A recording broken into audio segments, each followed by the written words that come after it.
الحمد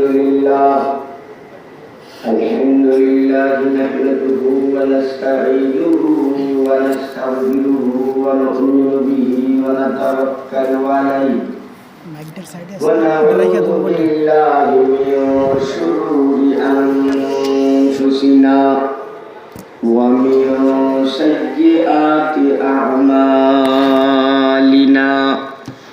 من يهده الله فلا مضل له ومن يضلله فلا هادي له أما بعد فأعوذ بالله من الشيطان الرجيم بسم الله الرحمن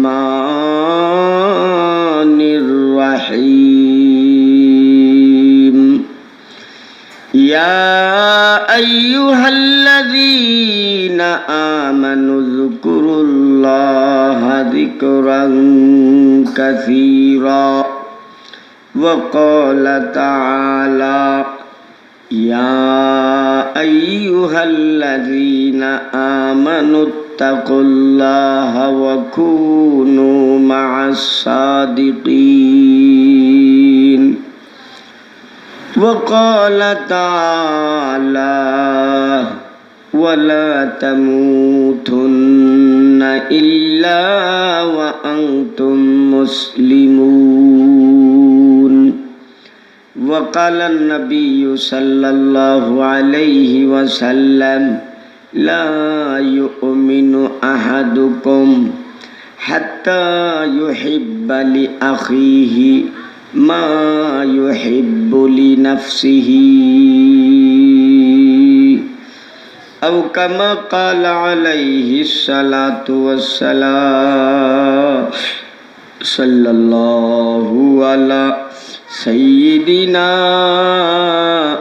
ومولانا محمد وعلى آله وأصحابه وسلم صلى الله على سيدنا ومولانا محمد وعلى آله وأصحابه وسلم صلى الله على سيدنا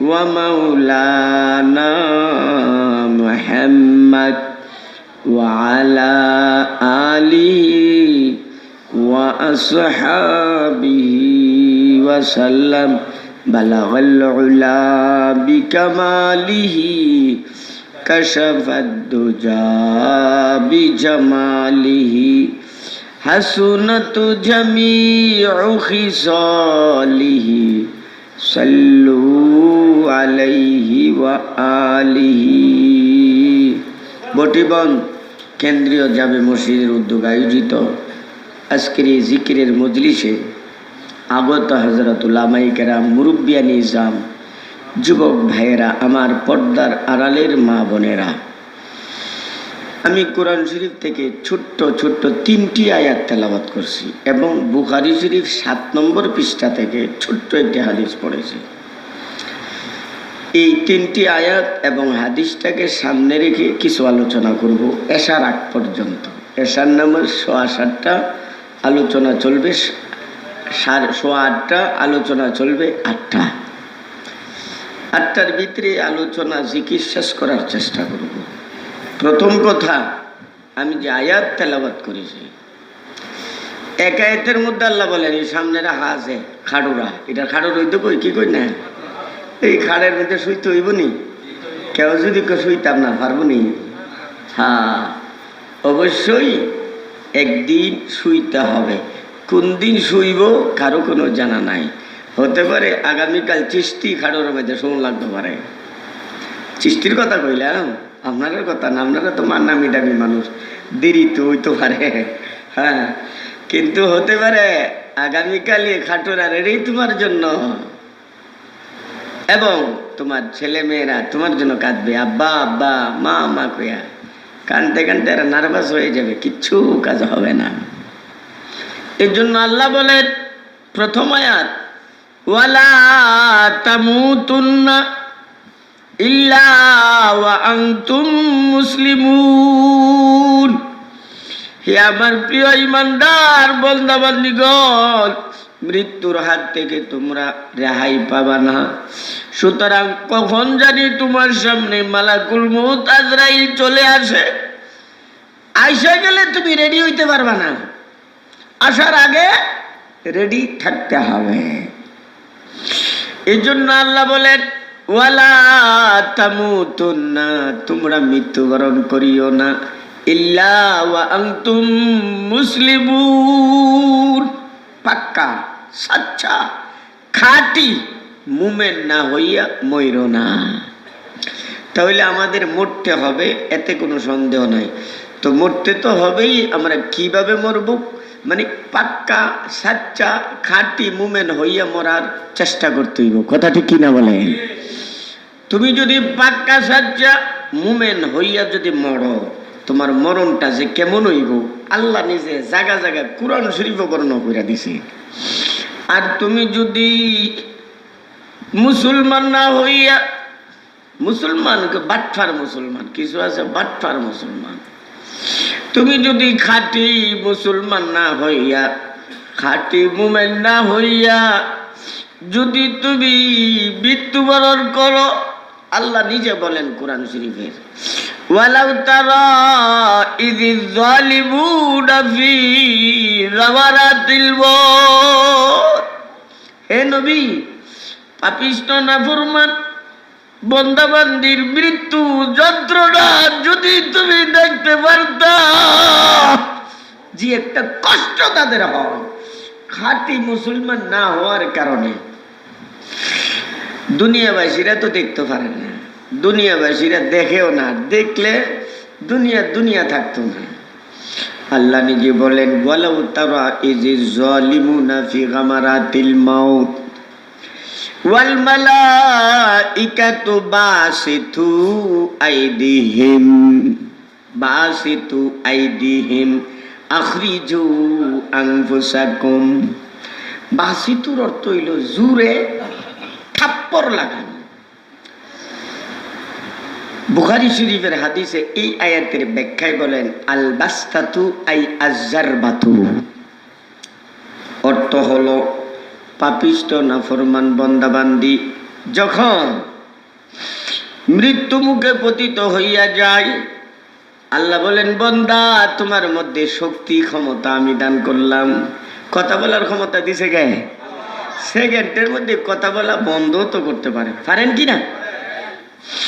হ্যাঁ, চোখের পলকে তুমি হতে পারো লাশ, চোখের পলকে তুমি হতে পারো লাশ, চিরতরে বন্ধ হবে তোমারই নিঃশ্বাস।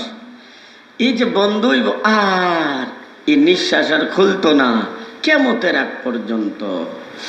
এই জন্য আল্লাহ বলেন বান্দা তোমার মধ্যে দেখার ক্ষমতা আমি দান করছি, কথা বলার ক্ষমতা আমি দান করেছি, চলাফেরা হাঁটাহাঁটি করার ক্ষমতা সব তো আমি দান করলাম।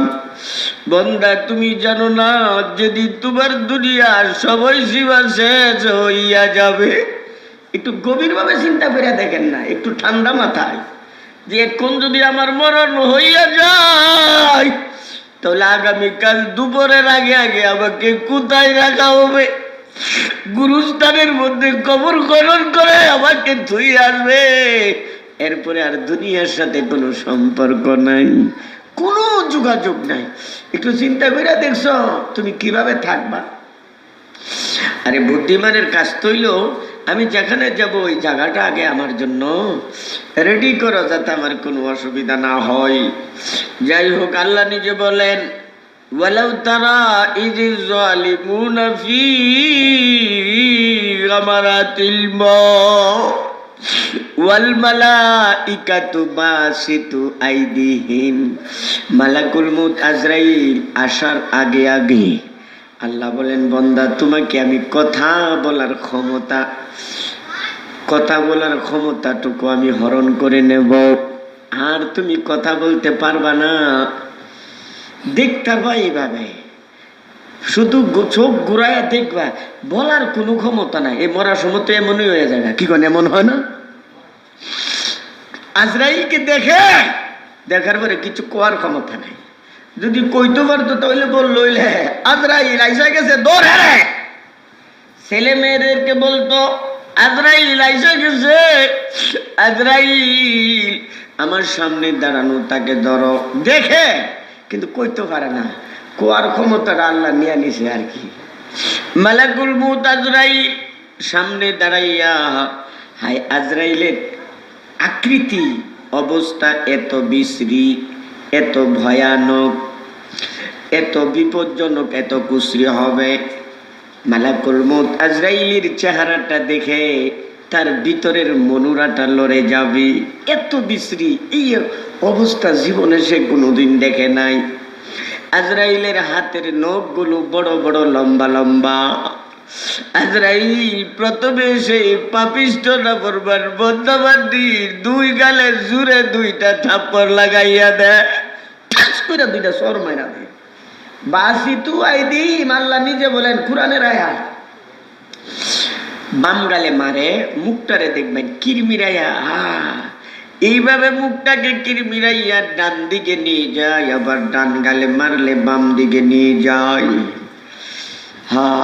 এখন আজরাইলের দিকে এইভাবে তাকায় থাকে, কিছু বলার ক্ষমতা নাই, শুধু চাই রয়েছে নির্বাক হইয়া তাকায় রয়েছে। অনেক সময় দেখবেন চোখের পানিগুলো টল টল করে গাল বেয়ে বেয়ে পড়তেছে। কে যেন সামনে দাঁড়াইলো, আবার বাবার সামনে কে দাঁড়াইলো। বাবা গভীর মনোযোগ সহকারে উপরের দিকে তাকাইয়া রয়েছে, এমন ভাবে তাকাইছে চোখের ফাতিটা পর্যন্ত এখন সে ফালাইতে পারতেছে না। এমন হয় কি না কন্যা? এই যে চাইছে আল্লাহ, রুটা বেরোয়ার আগে চাওয়া দেখা বুঝা লাইতেছে, বস কারবার শেষ। এই বড় বড় চোখ দ্বারা এমন ভাবে গভীর দৃষ্টিতে তাকাইয়া রয়েছে।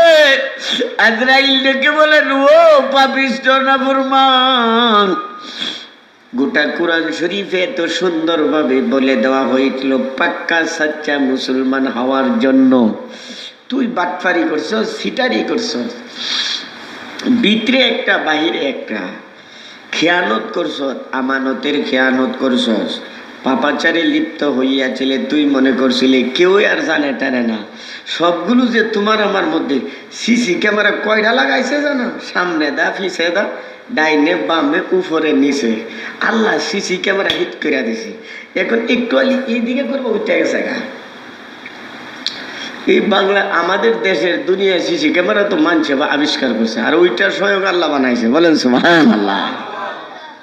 ওয়ামা ইয়ালফিজু মিন কাউলিন ইল্লা লাদাইহি রাকিবুন আতীদ। তুমি একটা কথা বলো, কথা বলার সাথে সাথে ওই সিসি ক্যামেরার মধ্যে ওইটা জায়গা। আজরাইল ডেকে বলেন, পাপিষ্ঠ নাফরমান, ও পাপিষ্ঠ নাফরমান, কোরআন হাদিসের কথাগুলো কেন শুনলে না? উলামায়ে হাজরাতের কথাগুলো কেন মানলে না? নবী রাসূলের কথাগুলো কেন শুনলে না? ও বেয়াদব কোথাকার, অনেক মস্তানি করছ, অনেক বেড়াগিরি দেখাইছ, অনেক বাহাদুরি দেখাইছ, কিন্তু আজকা কত নম্বরের বস্তান তুই হয়েছ? আমি আজরাইল তোকে একটু পরীক্ষা করতে চাই। নাউজুবিল্লাহ বলে। এখানে আজরাইলের কথাগুলো শুনে উত্তর দেওয়ার ক্ষমতা নাই, শুধু শুনতেছে। এক পর্যায়ে আজরাইল বলেন, আখরিজু আনফুসাকুম, বেয়াদব, কথা ঘোষণা করে। এই কিরে, তোর বেড়াগিরি শেষ নাকি? বেড়াগিরি তো শেষ। আখরিজু আনফুসাকুম, তাড়াতাড়ি তুই তোর রুটা বের করে আমার হাতে তুলে দে, তুলে দে, তুলে দে, বাইর কর, বাইর কর। এইভাবে ডাক দেন, আখরিজু আনফুসাকুম, আখরিজু আনফুসাকুম, তাড়াতাড়ি তুই তোর রুটা বের করে আমার হাতে তুলে দে। বিশ্ব নবী বলেন এই কথাটা না শুননা ভিতরে রুহটা পাগলের মতো ছোটাছুটি দৌড়াদৌড়ি করতে থাকে আজরাইলের হাত থেকে কোনোভাবে পলাইতে পারে কিনা, আজরাইলের হাত থেকে সে বাঁচতে পারে কিনা। আজরাইল বলেন বেকুফ কোথাকার, কত বড় বড় নবী রসুলগণ ছিলেন, কত বড় বড় বলি গাউস কুতুবারা ছিলেন, রাজা বাদশাহ মন্ত্রী এমপি ক্ষমতাধর ব্যক্তিরা ছিল, একটাও তো আমার হাত থেকে বাঁচতে পারে না। আর তুই দৌড়াদৌড়ি করে কত যাইতে পারবে কি রে? তুই আমার হাত থেকে বাঁচার জন্য দৌড়াদৌড়ি কেন করছিস? তাড়াতাড়ি বেরো হইয়া যা। এই কথা বলিয়া বন্ধুরা মালাকুল মউত আজরাইলের বড় বড় রোগ বিশিষ্ট দুই হাতের আঙ্গুলগুলো সামনের দিকে বাড়াইয়া, এইভাবে বাড়া পজিশন লইয়া বাড়াইয়া তার ভিতরে এত জোরে দুই হাতের আঙ্গুলগুলো নখ বিশিষ্ট আঙ্গুলগুলো ঢুকাইয়া দেন, এত জোরে মারে, ভিতরে ঢুকাইয়া রুহুটারে আগে হাত পেঁচাই এত জোরে টান দিয়া রুহটাকে বের করে নেন। নবীজি বলেন সঙ্গে সঙ্গে মুহূর্তের মধ্যে ভিতরের সমস্ত রগগুলো, সমস্ত জুড়াগুলো সিরা টুকরা টুকরা হইয়া যায়, ভিতরটা একবারে তাসতাস হয়ে যায়, লন্ড বন্ড হইয়া যায়। এই জন্য আল্লাহ বলেন তোমরা ওয়ালা তামুতুন্না ইল্লা ওয়া আনতুম মুসলিমুন। মস্তানি বেড়াগিরি আল্লাহর কাছে চলতো না, বাজান চলতো না। সমস্ত নবী রসুলগণ প্রথম এই মরণের আলোচনা করছে, মরবা তো, এর মধ্যে তো কারো কোনো সন্দেহ নাই। এই জন্য কবি বলেন মিছে দুনিয়ার মায়া জালে পড়িয়া, মরণেরই কথা তুমি গেছো বলিয়া, যেদিন আজরাইলে সে মারবে থাবা, যেদিন আজরাইলে সে মারবে থাবা, রক্ষা পাবে না জান্নে বেকারিয়া। ওই নিবনি কাইরা না থাকতার ভাই? যদি ঘুষ দিয়া সম্ভব হইতো তাহলে কোটি কোটি টাকা ঘুষ দিয়া আজরাইলের বিদায় করে দিল, কিন্তু আজরাইলের ফাঁক হই যদি ফাইতে দিল হইলে আগই হেলো হেলো করে মেজিং করলো হইলে। বর্তমান যে যুগ, যে কঠিন যুগ, আরে বাবারি তুমি চিন্তাও করতে পারবা না। তুমি নিজে কিনছো গিয়া গরু, আরে কোরবানি নিজে কিনতেছো, কথাবার্তা এনতেও বলে কন্দা কন্দা মেরা লাইছি, হারি বাবারি বাবা আশ্চর্যের বাবা। যাই হোক বন্ধুরা, বলতেছিলাম মিছে দুনিয়ার মায়া জালে পড়িয়া, মরণেরই কথা তুমি গেছ ভুলিয়া, যেদিন আজরাইলে সে মারবে থাবা, রক্ষা পাবি না জান্নে বেকারিয়া। গড়েছ যতই তুমি বাড়ি গাড়ি, কবরেতে যেতে হবে সবই ছাড়ি। গড়েছ যতই তুমি বাড়ি গাড়ি, গড়েছ যতই তুমি বাড়ি গাড়ি, কবরেতে যেতে হবে সবই ছাড়ি। সাড়ে তিন তো সেই মাটির গড়ে, থাকিবে সেদিন তুমি একা পড়ে, থাকিবে সেদিন তুমি একা পড়ে। হও না যতই তুমি বীর পালুয়ান, হও না যতই তুমি বীর পালুয়ান, হও না যতই তুমি বীর পালুয়ান, সব কিছু ভেঙ্গে চুরে হবে খান খান। সারা দুনিয়ার মানুষ, সারা দুনিয়ার সম্পদের মালিক তুমি হয়ে গেছো গা, রুটা বাইরে হয়ে গেলে এরপরে কি আছে? কন্যা আছে কিছু? হও না যতই তুমি বীর পালুয়ান, সব কিছু ভেঙ্গে চুরে হবে খান খান। মালাকুল মউত জান্নে বেকারিয়া, মাটির দেহ মাটিতে রবে পড়িয়া। মাটির দেহ পইরা থাকবো, এরপরে দেখে না কি কি জালেম দুনিয়াবাসীরা। সারাটা জিন্দিগি এত কষ্ট করে তোমাদেরকে লালন পালন করলো, খাওয়াইলো, পড়াইলো, বিল্ডিং কইরা দিল, ঘর বাড়ি কইরা দিল, কোটি কোটি টাকা ব্যাংকে তোর লাগি জমা রাখলো। লাশটা যখন পয়রা যাবে, একদিনের জায়গা 2 দিন লাশ রাখতে দেবে না। দিবনি ঘরের মধ্যে লাশ রাখতো। দেখেন, এর দ্বারাই বোঝা যায় কদ্দুর মহব্বত যে আছে। লাশটা পর্যন্ত যদি বলে 3 দিন 1 সপ্তাহ পর্যন্ত করে মেনে কপচ্চা নাশ হয়ে যাবে, সারা এলাকা দুর্গন্ধ ছুটবো, তাড়াতাড়ি নিয়ে যাও। মালাকুল মউত জান নেবে কারিয়া, মাটির দেহ মাটিতে রবে পড়িয়া। তো আমাদের পাক্কা সাচ্চা মুসলমান হওয়ার দরকার আছে নি বলেন? আচ্ছা, মুসলমান যদি তুমি হয়ে যাও, আগে আর সামনে যাইতেছে না। এরপরও একটা বুখারীর হাদিস বলতেছি, গোসল হয়ে গেছে গা, জানাজা হয়ে গেছে, জানাজার জন্য বিশাল বড় ঈদগাহ ময়দানে জানাজা হচ্ছে, হাজার হাজার লোক আইসা গেছে গা। মনে করো না রুহু গেছে গা, রুহু কিন্তু ঘুরতেছে, বলেন না সুবহানাল্লাহ। রুহুটা তোমার বাড়িতে ঘুরতেছে, ফাঁস ধরা, হুমুক ধরা, দোকানে, যেখানে যেখানে সারাটা জীবন তুমি কাটাইছো, সেই জায়গার মধ্যে বাতাসের গতিতে রুহুটা ঘোরাফেরা করে। কথা কইতারে না এমন না, কথাও কো, কিন্তু তুমি আমি শুনি না। মালাকুল মউত আজরাইল রুহটা বের করে নিয়ে যান, কিছুক্ষণ পরে আবার দুনিয়াতে রুহটাকে পাঠিয়ে দেন। যাই হোক, বুখারী শরীফের হাদিস 177 নম্বর পৃষ্ঠা। বিশ্বনবী বলেন, ও আমার উম্মতিরা, ভালোভাবে শোনো, মনের কান দিয়া শোনো, তোমার মধ্যে পরিবর্তন আসবে, দুকার মধ্যে পইরা রইছ। নবীজি বলেন, ইদা উজিয়াতিল জানাজা, জানাজা যখন রেডি হইয়া যা, কাতারে হারিয়ে গেছে গা সবাই, কে কে জানাজা তাইছে, কে কে আইছে, যাদেরকে চিনে দুনিয়াতে ওই সময় চিল্লালা, কারা ইমামতি করতেছে, নামাজ কে পড়াইতেছে, সব রুহে দেখে। এমন না যে রুহে কানা হয়ে গেছে গা, সব রুহে ঘোরাফেরা করে দেখে। জানাজা শেষ, মেশকাত শরীফ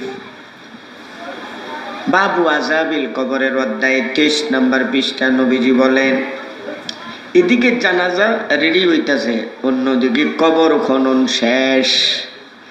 কবর খনন শেষ, নবীজি বলেন, ইউকাইয়াদুলাহু তিসাতু ওয়া তিসউনা তিন্নিনা, পাপিষ্ঠ নাফরমান বন্দাবান্দির কবর খনন শেষ হইয়া গেলে 99টা সাপ কবরের চতুর্দিকে পজিশন লইয়া বইসা যাও। একবারে কবরটা ঝুঁকা 99টা সাপ, মেশকাত শরীফ 23 পৃষ্ঠা। আর বইসে যে মনে হচ্ছে যে অপেক্ষায় আছে, কোন সময় আইব খাইবার লাগে আর কি। একবারে এইভাবে পজিশন লইয়া বইসা থাকে, তুমি আমি দেখতে পাচ্ছি না। নবীজি বলেন, ওই রুহটা গুরুস্থানে যাইয়া তার কোন জায়গায় কবর দেওয়া হবে, জায়গাটা চেক কইরা ফায়ালা, কারি আমার কবর। এই কবরের মধ্যে 99টা সাপ বসা আছে। ওই রুহটা দেখে জার জার কইরা একটু জোরে জোরে কান্দে, বিলাপ পেরে পেরে কান্দে। নবীজি বলেন, এইভাবে ডাকতে থাকে, ও দুনিয়াবাসীরা, তোমরা কিন্তু ধোঁকার মধ্যে পড়ে রয়েছ। আমি ধোঁকার মধ্যে ছিলাম, আমি ভুল করেছি, আমার মতো ভুল তোমরা করিও না। আমি ভুল করেছি, এত বড় ভুল করেছি। উলামায়ে কেরামের কথা শুনলাম না, নবী রাসূলের কথা শুনলাম না, কোরআন হাদিসের কথা শুনলাম না। ওনারা যে বলছিল খবরে 99টা সাপ রেডি হইয়া থাকবে, বিশ্বাস করি নাই, মানি নাই, আজকাল চোখের সামনে আমি দেখতেছি। এই বলে কাঁদতেছে। দুনিয়াতে যখন বিপদে পড়তাম, মা বাবা ভাই বোন আত্মীয় স্বজন সবার আগে দৌড়াদৌড়ি করে আসতো আমারে উদ্ধার করার জন্য। আজকে আমি গাদার মতো চিৎকার করে করে কাঁদতেছি, কিন্তু আমার কান্নাকাটি শোনার মতো একজন লোক নাই। আমারে উদ্ধার করবো দূরের কথা, আমার কান্নাকাটি শোনারও কেহ নাই, শুনে না তো। যাই হোক, ওখান থেকে আইসা পরে যখন জানাজা শেষ, ওয়াহতামালাহা রিজালু আলা আনাকিহিম, খাটোরাটা কাদের মধ্যে লইয়া কবরের দিকে যখন রওনা হইয়া যায়, এখন যে কান্নাকাটিটা করে, ফাতাকুলু ইয়া ওয়াইলাতা আইনা তাযাবুনা বিহা, তো ওই সময় এত জোরে জোরে গাদার মতো চিৎকার করে করে কান্দে, ও আমার আব্বা এত নিষ্ঠুর তুমি কিভাবে হইয়া গিয়েছ, ও আমার ছেলেরা, হে আমার ভাইয়া এত নিষ্ঠুর তোমরা কিভাবে হয়ে গিয়েছ, ৯৯টা সাপের মাঝে আমাকে দফন করার জন্য কেন নিয়ে যাচ্ছ, তোমাদের কি একটু দয়া লাগে না, তোমাদের একটু মায়া হয় নাই? আল্লাহর দয় দিয়া বলছি, তোমরা আমাকে কবরে দফন করিও না, প্রয়োজনে জঙ্গলে আমাকে নিক্ষেপ করে দাও, সাগরে নদীতে নিক্ষেপ করে দাও। বুখারী ১৭৭ পৃষ্ঠা বিশ্ব নবী বলেন, ইয়াসমাউহা কুল্লু শাই ইল্লাল ইনসান। এই রুহের চিল্লাচিল্লি কান্নাকাটির আওয়াজটা আশপাশের সকল জীব জানোয়ারে শুনতে পারে, ইল্লাল ইনসান, একমাত্র মানুষ আর জিন শুনতে পারে না। মানুষ আর জিন যদি শুনতে পারতো, বিশ্বনবী বলেন ওয়ালাউ সামিয়াল ইনসানু লাসাইকা, ও আমার উম্মতিরা শুনো, এই মৃত ব্যক্তির রুহের চিল্লাচিল্লি কান্নাকাটির আওয়াজ কোনো একজন মানুষের যদি শুনতে পারতো, সঙ্গে সঙ্গে হার্ট ফেল হইয়া মৃত্যুবরণ করত। এই জন্য পাক্কা মুসলমান হওয়ার দরকার আছে। তো এখন একজন পাক্কা মুসলমান যদি তুমি হও, আল্লাহর ওয়াদা, আল্লাহ বলেন বান্দা বান্দা তুমি যখন পাক্কা মুসলমান হইবা, তোমার এত খুশি লাগবো, এমন খুশি তোমার জিন্দিগিতে হয় নাই। বলেন না সুবহানাল্লাহ। বিয়ার সময় এমন মজা হয়েছে না, বাসর করে যাওয়ার পরেও এত মজা, এত আনন্দে, এত খুশি লাগে নাই। কেমন খুশি আল্লাহ নিজে বলেন, তাতানাজ্জালু, আজকাল নামাজের মধ্যে আয়াতটা আমি পড়ছি, ইন্নাল্লাযীনা ক্বালু রাব্বুনাল্লাহু সুম্মা ইসতাকামু তাতানাজ্জালু আলাইহিমুল মালাইকা আল্লা তাখাফু ওয়া লা তাহজানু ওয়া আবশিরু বিল জান্নাহ ওয়া আবশিরু বিল জান্নাতিল্লাতী কুনতুম তুআদুন। অর্থ কি, যারা পাক্কা সাচ্চা মুসলমান হইয়া যাবে, আল্লাহ বলেন বান্দা তুমি যখন খাঁটি মুসলমান হইবা, তবে তুমি আমার, আমি তোমার। বলেন না সুবহানাল্লাহ। তুমি তো আমার মেহমান হয়ে গেছো না, আমার মেহমান। দুনিয়াতে কারো বাড়িতে কোনো মেহমান আসলে এই মেহমানকে বেইজ্জতি করা হয় না। যতটুকু সে চেষ্টা করে মেহমান যাতে ইজ্জতের সাথে আনন্দের সহিত খুশি খুশি তার থেকে, তার বাড়ির থেকে বিদায় নিতে পারে। আল্লাহ বলেন বান্দা তুমি দুনিয়ার জীবনটা আমার ওয়ার্ডার অনুযায়ী, আমার নবীর আদর্শ অনুযায়ী যখন তুমি কাটাইবা, তুমি আমার মেহমান হইয়া যাইবা। যেদিন তোমার সময় শেষ হইয়া যাবে, আমি প্রথমে একদল ফেরেশতা তোমার কাছে পৌঁছাইয়া দেব। একজন আর দুইজন না, একদল ফেরেশতা আমি পাঠাইব। ওই ফেরেশতারা এত সুন্দর রূপ ধারণ করে তোমার কাছে যাবে। ওই ফেরেশতাদের হাতের মধ্যে এক একটা রুমাল থাকবে, সবুজ রঙের রুমাল, জান্নাতি রুমাল। রুমালের মধ্যে আবার থাকবে জান্নাতের সুঘ্রাণ। জান্নাতের সুঘ্রাণ মাখা রুমালগুলোর সাথে নিয়ে আসবি। আয়েশা তোমার সামনে সিরিয়ালে তারা দাঁড়াইয়া তোমাকে সালাম দেবে। বলেন সুবহানাল্লাহ। আজরাইল কিন্তু এখনো আইছে না, একটু পরে আইব। আজরাইল আসার আগে তোমারে এত খুশি করাইতেছে, একবার ফুল যা কইবার কইয়া লাইছি। আয়েশা কয় কি জানেন, আল্লাহ তাখাফু ওয়ালা তাহজানু ওয়া আবশিরু বিল জান্নাহ। ও আল্লাহর ওলি, বড় কষ্ট কইরা তুমি ইবাদত বন্দেগী করেছিলা, খেয়ানত করার সুযোগ ছিল, আল্লাহর ভয়ে করো নাই। মানুষের ক্ষেতের লাইলা দেরাত ভিতরে নেওয়ার সুযোগ ছিল, তুমি নাও নাই। একটু জমি আত্মসাৎ করা, গোপনীভাবে চুরি করা, ই করা সেই করা, সবগুলো সুযোগ ছিল, কিন্তু একমাত্র আল্লাহর ভয়ে তুমি করো নাই। দুনিয়ার কেহ না জানলেও আল্লাহ জানে। এই জন্য আল্লাহ পাঠিয়েছেন তোমাদেরকে, তোমাকে সুসংবাদ দেওয়ার জন্য। আল্লাহ তাখাফু ওয়ালা তাহজানু ওয়াবশিরু বিল জান্নাহ। হে আল্লাহর ওলি, তোমার কোনো ভয় নাই, তোমার কোনো চিন্তা নাই, তোমার কোনো ভয় নাই, কোনো চিন্তা নাই। দেখো আমরা ফেরেশতার জমাত সব সময় তোমার কাছে থাকবো, তোমার পাহারা দিয়ে রাখবো। বলেন সুবহানাল্লাহ। নাহনু আউলিয়াউকুম ফিল হায়াতিদ দুনিয়া ওয়া ফিল আখিরাহ। আমরা এই বলে তারে সুসংবাদ দিতেছে, ভয়ভীতি দূর করতেছে। দেখেন আমরা রে আল্লাহ অর্ডার দিছে আপনার সাথে সবসময় থাকবার লাগি, আপনার সুখ দুঃখ দেখবার লাগি। কদ্দূর পর্যন্ত? আপনার গন্তব্যস্থল জান্নাতে পৌঁছার আগ পর্যন্ত আমরা আপনার সাথে থাকবো, কোনো চিন্তা নাই, কোনো পেরেশানি নাই, আপনি ভয় করবেন না। ওকে, এটা কই আর সাইড হয়ে যা। বলেন সুবহানাল্লাহ। পরিষ্কার কুরআন। তাতানাজ্জালু আলাইহিমুল মালাইকাতু আল্লা তাখাফু ওয়ালা তাহজানু ওয়াবশিরু বিল জান্নাহ। আর একটু অগ্রসর হইয়া সে যদি খাস আল্লাহর ওলি হয়, খাস আল্লাহর ওলি যদি হয়, ফেরেশতারা ডেকে বলেন আল্লাহর ওলি একটু তাকাইয়া দেখো তোমার গন্তব্যস্থলটা, একটু তাকাও, জান্নাতের গেটখানা তোমার সামনে খুলে দেওয়া হয়েছে। তাকায় দেখে তার চোখের পর্দা এখন সরায় দেওয়া হয়েছে, জান্নাত পরিষ্কার তার সামনে, জান্নাতের নেয়ামতগুলো দেখা যায়, জান্নাতের হুরেরা তারে ডাকতেছে। বলেন সুবহানাল্লাহ।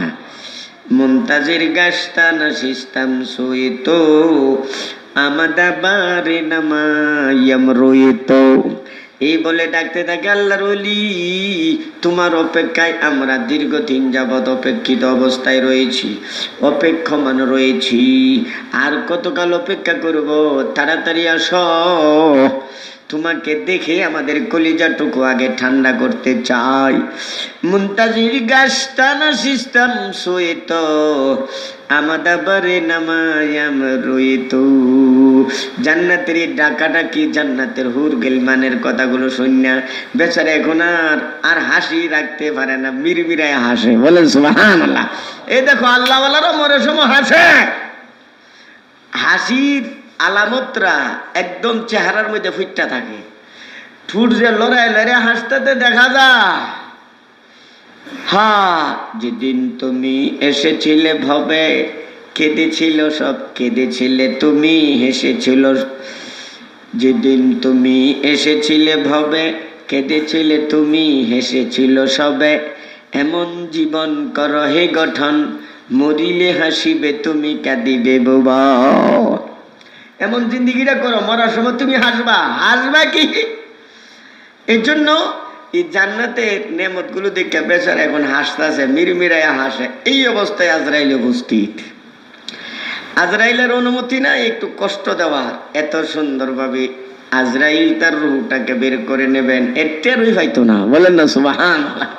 কইদা যে বাইরে গেছে গা, খবর নাই, খবর নাই। হ্যাঁ, এখন দেখেন জানাজার পরে মানুষ মারা গেলে একটা মাসলা বলতেছে আল্লাহর রস্তে, আস্তে আস্তে অনেকটা পরিবর্তন হয়ে যেতেছে ইনশাআল্লাহ, অনেক পরিবর্তন হইতেছে, অনেক। ওই দিনও বলছে বিয়া করি না আমরা, শাদির মধ্যে উকিলের কোনো বৃত্তি নাই দেখেন। হ্যাঁ, এমনি নাম কেউ আসতে সরকারি কারিকুলামও আছে, উকিলের কোনো কি নাই, বৃত্তি টিত্তি নাই। বউ উকিল বাবার সামনে যাওয়াও যাইছে না, আব্বা ডাকাও আমরা যাইছে না। উকিল মূলত এটা করতে আছে, আমি নিজেও বুঝি না, আমি নিজেই বুঝি না এটা আইলো করতে। হ্যাঁ, বিবাহের আলোচনা যে করে এপিট ওপিট, বর কনের পক্ষ থেকে যে আলোচনা করে মিলাই দেয়, এ হইল একজন উকিল। ঠিক আছে, এ তো এর কাজ শেষ হয়ে গেছে গা। এই জন্য বিয়ার মধ্যে সাক্ষীর প্রয়োজন, 2 জন। কয়জন? সাক্ষী। ওকে, ইজাব, আমি প্রস্তাব দিলাম বিবাহের, জামাই কইব আলহামদুলিল্লাহ, বেডিও কইব আলহামদুলিল্লাহ, 2 জন সাক্ষী শুনছে, বিয়া হয়ে গেছে। মোহর যতটুকু সম্ভব কমাইয়া ধরবা মোহর, আল্লাহর রস্তে বলতেছি। বিশ্বনবী বলেন ইন্না আযামান নিকাহি বারাকাতান আইসারুহু মুনাতান মাউনাতান। সবচেয়ে বরকতময় বিবাহ হল ওই বিবাহ যেই বিয়ার মধ্যে খরচ কম হয়, মোহর কম। মোহর কম হলে আদায় করতে সহজ, আদায় করতে সহজ। দুনিয়ার বুকে যত ঋণ আছে পরিশোধ করার 1 নম্বর স্থানে রয়েছে মোহরের টাকা। হ্যাঁ, এই জন্য আল্লাহ রসুলের বিধানের আমরা ফিসে ফেলায় দিই 10 লাখ, 20 লাখ, 35 লাখ, 14 লাখ, 12 লাখ দেই। পরিশোধের তো প্রশ্নই আসে না। এই হারাম হইতাছে, আর নিয়ত নাই পরিশোধ করার। কিয়ামতের ময়দানে একটা কদমও তুমি সামনে যাইতে পারতা না। উসুল করা ব্যতীত, আদায় করা ব্যতীত, এটা খেলা কথা না। এরপরে মাফ করে দিছে, মাফ করে জীবনও মাফ করে দিছে না। মাফ করে দিলে আবার একটু সমস্যা হইলই আবার কোর্টে গিয়া কি করে দেয়, কেস করে দেয়। এই জন্য বিয়ার মধ্যে মোহরটা কমাইয়ে ধরার চেষ্টা করবেন। এত কমায়েন না, কমাইবারও দরকার নাই, বেশি বেশি বাড়াইবারও দরকার নেই। মিডিয়াম সাইজের মোহরে ফাতিমি বাস 1 লাখ, 1 লাখ 5, সর্বোচ্চ 1.5 লাখ চলে। তো 1.5 লাখ টাকা বেড়া আস্তে আস্তে দিলে 10 বছরও দিয়া দিতে পারবো, অসুবিধা নাই। মাফ চাইতো করে গিয়া ফাওয়া তৈরা বল বই না মানে মাফ করে দিই টাকা। ইদি হইল একটা আমাদের সমাজের মধ্যে অশান্তি সৃষ্টি করার বড় একটা কারণ। 10 লাখ টাকা মোহর হইলে বেডির মেজাজ আগে তুই হাইয়ের মধ্যে থাকবো, কিছু কইতার তো না, খবর আছে 10 লাখ। আর জামাইও 10 লাখের চিন্তা যে জায়গা ভাই বিড়া বারে মানে সমস্যা হইলে বিটটা বেচা 10 লাখ দেউন লাগবো। এই যে ভিতরে একটা সিদ্ধা তাহে মরার আগ পর্যন্ত চিফে চিফে জায়গা, মানে চিপে চিপে থাকা, মানে তুমি মহব্বত করতে পাইব। এর লাগে দিছে না বিয়া। বিয়া হইলো মন খুললা, তুমি সারাদিন বাইরে কষ্ট করবা, পেরেশান হইবা। ঘরে যাওয়ার সাথে সাথে তোমার স্ত্রীরে দেখার সঙ্গে সঙ্গে স্ত্রী তোমাকে সালাম দেবে, স্বামী বইলা তোমাকে জড়াইয়া ধরবে। সারাদিন যে তুমি কষ্ট করেছ, মুহূর্তের মধ্যে সব কষ্ট শেষ। স্ত্রী এমন হতে হবে, মানে স্ত্রীরে তো এমন আমরা বানাই না। আমরা নিজের আগে তৈরি করে আগে 20 লাখ টাকা কি দিয়ে দিব, মোহর দিতে বেডের তো আগেই তুমি উপরে উড়াই রাখছো।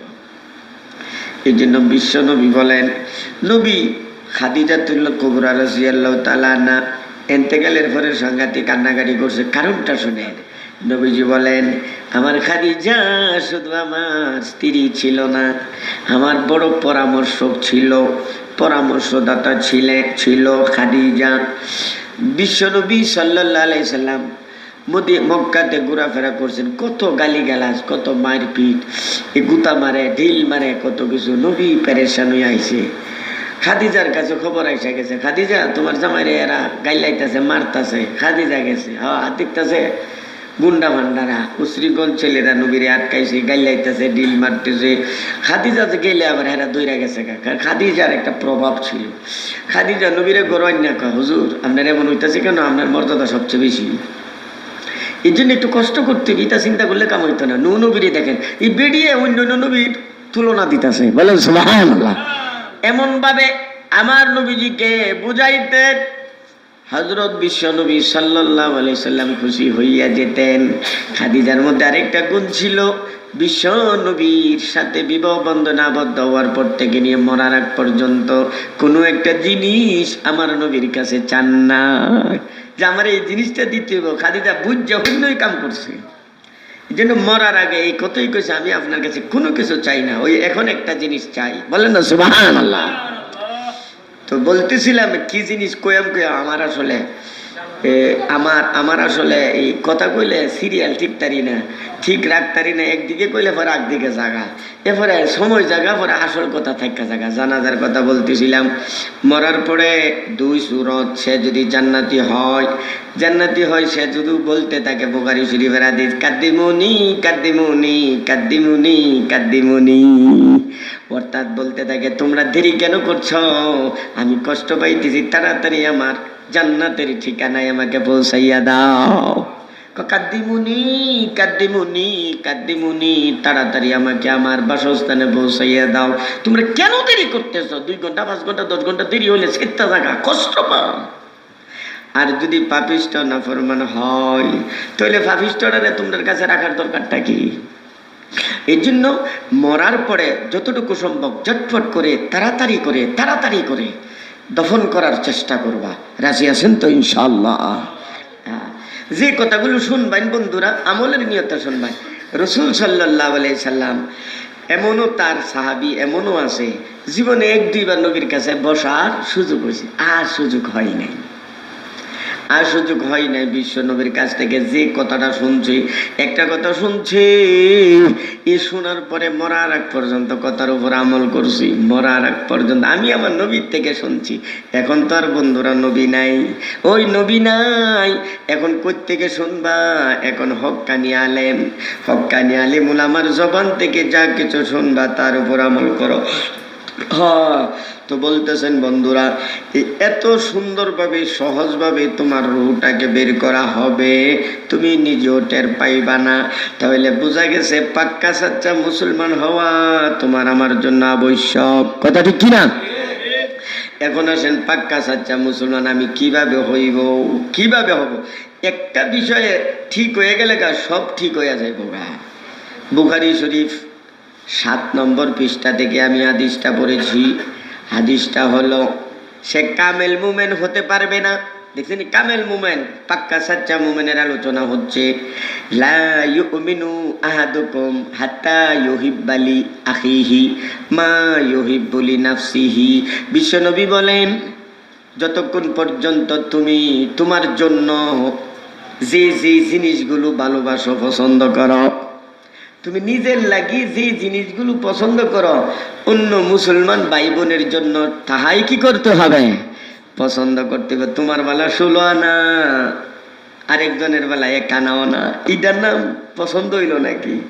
হ্যাঁ, বায়ে বায়ে বন্টন করতেছে খেত, খুললা বালু জ্বালা ফালাইলো না, এটা দিছে শুরু বাইরে, গরিব দুর্বল, আর তাই না হইলো শিক্ষিত, এ নিচে মন দেখে, যেটার মধ্যে 20 কানি 30 মন 40 মন করে দানও আর ঠগাই দিছে। এটার নাম ইনসাফ নাকি? এটার নাম ইনসাফ নিজের সাথে আগে করো। আর এগুলো করবে ইনসাফি কইরা কার সাথে করতেছ, হিসাব তো তোমার দিতে হবে। এই জন্য বিশ্বনবী বলেন, লা ইউমিনু আহাদুকুম হাত্তা ইউহিব্বা লি আখিহি মা ইউহিব্বু লি নাফসিহি। সারমর্ম হলো, তুমি মানুষের ঠগাইবা না, ঠগাইবা না, ঠগাইবা না, ঠগাইবা না। এখানে একটা দৃষ্টান্ত দিই আমি। আল্লাহর দয়া বেশি না আব্বার দয়া বেশি? বুঝা কয়েন মন হয় না, কেমন সন্ধ্যা লাগতেছে। আল্লাহর দয়া বেশি। আচ্ছা, এখন তুমি তোমার ছেলেরে ফাটাইছো বাজারও, ছেলের একটু সোজা সিজা আর কি, একটু সোজা জিনিস আনবার লাগে, মানে এমন জিনিস দিয়া দিছে, মনে করেন মাছ, ওই ফসা মাছ দিয়া দিছে, তো ব্যাগ করলে বুঝে টুঝে না, টাকা নিছে ঠিক, কিন্তু মাছ দিয়া দিছে ফসা। বাড়িতে আসছি, বাড়িতে আসার পরে বাবা যখন দেখবে, দুঃখ পাইব নি কন্যা? এক তো হইল ছেলের প্রতি তেমন যেমন দুঃখ পাইব, এর চেয়ে বেশি দুঃখ পাইব যে বাড়া বেচ্ছে। আর যদি এমনটা করে দেয়, গিয়া পরিচয় দিবে আমার কথা, আমি অমুক বাড়িতে মেহমান আসছে, ভালো মাছ দেন, টাকা একটু বেশি নেন। এরপরেও যদি এমন নষ্ট মাছ দিয়া দে, দুঃখ লাগবে। আহা, এত মানুষের জাত না, হ্যাঁ, এত বড় একটা কাজ করছে। তোমার ছেলেরে মানুষের যদি ঠগায়, তোমার যদি দুঃখ লাগে, আমার মাওলা বলেন, ও দুনিয়াবাসীরা, বনি আদমকে আমি এত মহাব্বত করে সৃষ্টি করেছি, বনি আদমের গুনাহ যদি দুনিয়া ভয়রা যায়, এরপরে আমার কাছে শুধু একবার মাওলা বইলা ডাক দেয়, মাওলা গো ভুল করে ফেলেছি, ক্ষমা করে দাও। আল্লাহ বলে, দুনিয়ার সব কিছু সহ্য করতে পারি, কিন্তু আমার বন্দার চোখের পানি আমি সইতে পারি না। এত মহাব্বতের বন্দা, এই বন্দারে যদি তুমি ঠগাও, এই বন্দারে যদি তুমি ঠগাও, তো আল্লাহ খুশি হইব না? ওই কি কর, আল্লাহ খুশি হইব? আল্লাহ বলেন, বন্দা তুমি যদি আমার বন্দা বান্দিরে না ঠগাও, প্রয়োজনে তুমি ঠগ্যা থাকো, তুমি একটু ঠগ্যা থাকো, বেশি তো আর ঠকদা না। প্রয়োজনে তুমি তোমার ভাইয়েরে জিতাইয়া দাও, তুমি তোমার বোনেরে জিতাও, তুমি তোমার এতিম এতিম ভাতিজা বাতিজি রয়েছে, বাইরা মারা গেছে, এখন তুমি তোমার এতিম ভাতিজা বাতিজিরে জিতাইয়া দাও, তুমি একটু ঠগ্যা থাকো। আল্লাহ বলেন, বন্দা তুমি যদি ঠগ্যা থাকো আর আমার বন্দা বান্দিরে জিতাইয়া দাও, আমি ওয়াদা করছি বন্দা তোমার এমন ভাবে জিতাইব তুমি কল্পনাও করতে পারবে না। জিতাইবেন কে?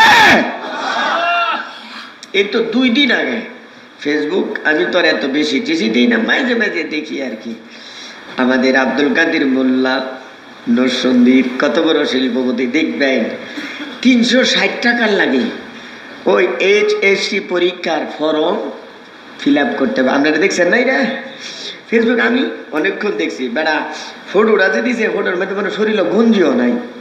এই খাইল্লা, এই আব্দুল কাদের মোল্লা খাইল্লা পয়সা রয়েছে এইভাবে, তখন লিখছে আর কি যে 360 টাকা লাগি ফর্ম ফিল আপ করতে পারে নাই, যার কারণে পরীক্ষাও দিতে পারে না। এটা তো আমার মসজিদই খারাপ হয়ে গেছে। কিন্তু এখন দেখছেন নি কি পরিমাণটাকে কেমনে আইছে না আইছে, এটা আমার দেখার বিষয় না। আল্লাহ বলেন, বান্দা তুমি যদি নিজে ঠইগা থাকো, তোমার ভাই ভাতিজা চাচা বিশেষ করে তোমার ভাই যদি মারা যাও, তোমার এতিম ভাতিজা তুমি যদি এখন মরে যাও, তোমার ছেলেমেয়ের কি অবস্থা হবে? খবরদার খবরদার, এতিম যাদের কাছে আছে এতিমের মনে কষ্ট দিবা না। এমনি তো এর আর অন্তর জইলা বইরা সরকার আব্বা নাই, ঈদের সময় আব্বা বলে ডাকতে পারে না। কোনো একটা জিনিস বাবার কাছে জিনিস চাইতেছে একটা মজা লাগে, ঠিক না? আব্বা এটা দিতে হইব, আরে মনে হচ্ছে যে এই কামাই করে ফকড়ো বাপের ফকড়ো থুয়ে রাখছে, এত কঠিন ভাবে বাপ বউ খুশি তাহে মাশাল্লাহ, এত সুন্দরভাবে বাবার কাছে বলে আব্বা অমুক জিনিসটা আমাকে এনে দাও। একটা ঘটনা বলি, আগেও বলছি, হাসির ঘটনা আর কি, এমন সবার ক্ষেত্রে আছে। এক ভদ্রলোক আমারই বড় ভাই, তো যেটা হইল উপযুক্ত হয়ে গেছে, খুব আদর করে সামনাতে। এখানে ঈদের সময় কাপড় কিনবো, কাব্বা বৈরব যাইতে হইব, মানে একটা মডেলের কাপড় দেখছি, এই মডেলের কাপড় কিনবা লাগি গেছে বৈরব যদ্দূর আছে ক্ষমতা সবগুলো দেখছি, কিন্তু এর কিও না পছন্দ না। মানে এই কাপড়টা আবার নারায়ণপুর মার্কেটও আছে, তার জানা আছে, মানে এই মডেলের আনতিব বৈরব তো পাইতেছে না, ঘুরে আবার কই আইছে নারায়ণপুর আইছে, পরে নারায়ণপুরতে কিনা লইয়া বাইতে আমারটা কইতাছে ভাইয়ে বড় ভাই এই হইল অবস্থা। তো আপনার খারাপ লাগছে না? খারাপ আর কি, এর মনে রুচি বলেন না সুবহানাল্লাহ, দেখেননি এটা রুচি, এটা আপনার ব্যাপারে আমার ব্যাপারে। আমার ছেলে যদি বলে আব্বা এটা করতে হইব, এমনি উপর দিয়া যদি নাও করি, না দিলে আবার চাই আমি কুম্বালা কিনা দিলাম, আমার ফুতে কইছি, ঠিক না? এই সম্পত্তি কার লাগি, টাকা পয়সা কার লাগি? যেমন আরে ভাইয়া তোমার ছেলে মেয়ে মন মতো মনের আনন্দে ছেলে মেয়ের উপর তুমি খরচ করতেছ, কিন্তু তোমার ভাই মারা গেছে, এখন তোমার বাতিজি এরা হইল এতিম, ঈদের সময় বলতে পারবে না আব্বা আমার জন্য এমন জিনিসটা আনবা, অথচ মরার আগে তোমার চেয়ে আর বেশি কইছে। এই জন্য আল্লাহ বলেন, খবরদার বাইরে ঠগাইবা না, প্রয়োজনে তুমি নিজে ঠগো। বুখারী শরীফের হাদিস, নবীজি বলেন, আনা ওয়া কাফিলুল ইয়াতীম, আমি এবং এতিমের লালন পালন যারা করতেছে, এতিমেরে খুশি রাখতেছে, এতিমেরে বুঝাইতেছে, আমি এবং ওই এতিমের লালন পালনকারী ব্যক্তি পাশাপাশি জান্নাতে থাকবো। তো 1 নম্বরে খেয়ানত করব না।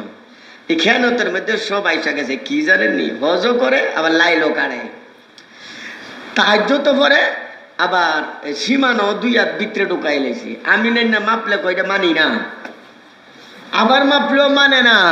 আরে মানুষ না তুই, এই যে 2 হাত 1.5 হাত ভিতরে আনছ, এটা তুই তো মরে যাবে কালকা, এরপরে এটা কি কবর লয়ে যাইনি? কবরও নিয়ে যেতে পারবে না। সুতরাং বলতেছি, দোকানের মধ্যে খেয়ানত করবা না, ক্ষেতের মধ্যে খেয়ানত করবা না, বাড়ির সীমানার মধ্যে খেয়ানত করবা না, বাইয়ের সম্পদ দিতে যাইয়া খেয়ানত করবা না, বইনেরে কান্দাইবা না। অনেক বোন আছে, তুমি যা চিন্তা করে দেখো, যখন বাবা ছিল, বোন যখন ছোট ছিল, বোনের কেমন আদর ছিল। এই বোনটা বড় হইয়া গেছে, বিবাহ হয়ে গেছে, বাচ্চা কাচ্চা হয়ে গেছে, বড় মানে মনটারে এত বড় কইরা বাবার বাড়িতে আসে, কিন্তু হাইরে বাইরে এই বোনের সাথে এমন ব্যবহার করে, তোমার বউ এমন ব্যবহার করে, যাওয়ার সময় কান্না চোখের পানি ফালায় ফালায় যা, আছে কিনা কন্যা? যা সময় কান্না কান্না যা। আল্লাহ বলেন খবরদার খবরদার খবরদার, আমার বন্ধু বান্দির হক নিয়ে তামাশা করবে না। প্রত্যেকের হক হিসাব কইরা কইরা তুই আদায় কইরা দে, দেখতে দেখা যাবে দেখা যাবে। হক গালাইলে তো অনেক কমে যাবো। আল্লাহ বলে না কমলু কইদারে বাড়াই তো আমি, বলেন না সুবহানাল্লাহ, আমি বাড়াই দেব নিজ দায়িত্বে। এর জন্য লাইলও কাটতাম না, দোকানের মধ্যে ডেকাডেকি করতাম না, বাড়ির সীমানা যতটুকু আমার দরকার আমি 1 ইঞ্চি ছাড়বো না।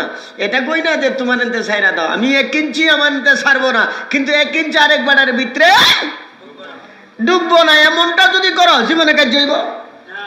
হ্যাঁ, আল্লাহ আমাদেরকে তৌফিক দান করুক, সবাই বলেন আমিন।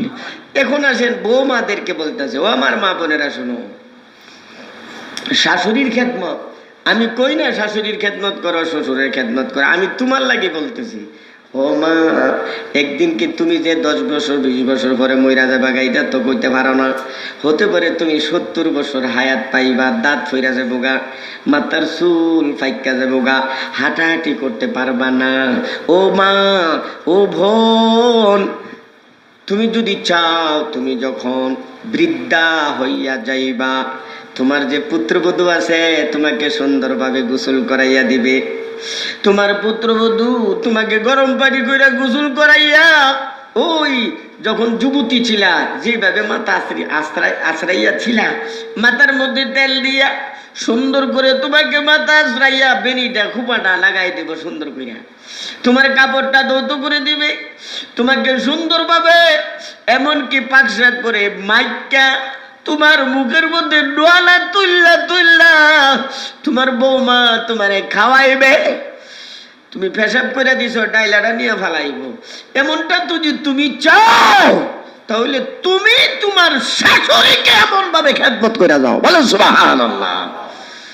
কারণ তোমার সিরিয়াল আইতাছে, তুমি যদি তোমার শাশুড়ির খেদমত না করো, খোদার কসম তোমার পুত্রবধূ তোমার খেদমত করবে না, দ্বারে কাছেও যাইতো না।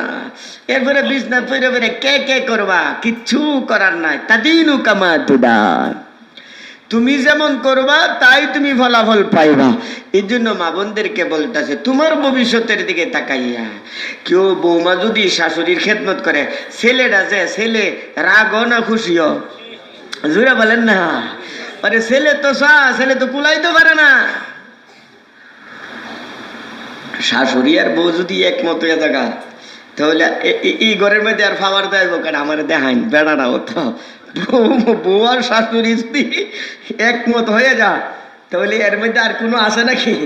জামা একটু শুকে চুপটাও, তুমি কি বুঝো, থামো। এটা এমনি বউ শাশুড়ি সাপোর্ট দিয়া দিছে, শেষ মাসে কথা ঠিক কিনা না।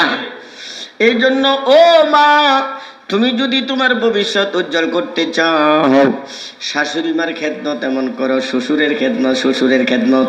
শ্বশুরের খেদমত বলতে এখন তো শ্বশুর অসহায়, কেউই নাই, বুড়া হয়ে গেছে, কাপড়টা ধৌত করে দাও, ইস্তারি প্রয়োজনে দিতে পারলে দাও, না দিলে বাজার থেকে দিয়া সেটিং করে রাখো।